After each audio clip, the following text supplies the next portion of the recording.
So now you're seeing how the sausage is made. That's it. That's it. You could say that Jean Birchman has spent the last 2 years enduring a different kind of marathon. Now we're cooking. Okay. You see, Jean's miles, and that of more than 30 other fabric artists from across Massachusetts, have been stitched into the material of these marathon-inspired quilts. So everybody had to use this. We gave them all the backing. Jean is a member of the Marathon Quilters Guild based in Hopkinton, and for this year's quilt show, they decided to recognize not only the Guild's 30th anniversary, but also the 130th running of the Boston Marathon and the 250 years since the birth of our nation.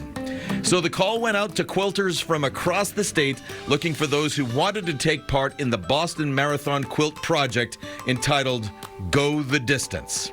So we wanted them to represent sort of the marathon history and culture of their town, but also the town history as much as they could. All 8 towns that span the marathon route are represented, and the only rules of the road for the artists: each panel had to be a specific size, and the race route had to enter and exit each quilt at a specific spot. From there, unlimited inspiration unfolded.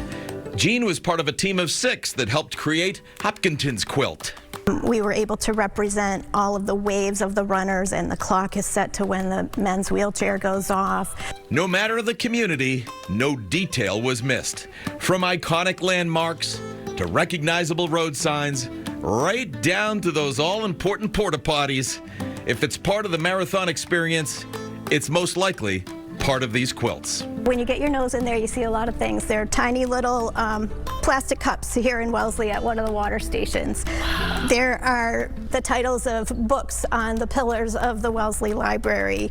Of course, you know, the bells, right?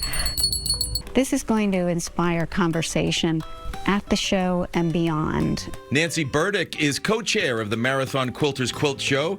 She helped draft, design, and develop Ashland's panel. Nancy has also run Boston twice. It is a sea of people moving along 135. Reflecting on the work done by her fellow quilters, she says it reminds her of the marathon itself. It was so inspiring, so supportive, so a moment of pride. From the runners, to the volunteers, to the spectators both on the course and around the world, the Boston Marathon can mean so many different things to so many different people. For those that stitch together those experiences into these panels of pride, they hope that by going the distance, this exhibit will also serve as an inspiration to those who see it. It's not just a cute blanket that your grandma made. This is really art and mixed media art. And the women that worked on this just really did a spectacular job. Regardless of age, somebody looks at it and says, you know what, maybe I could do that. And I don't know what that is.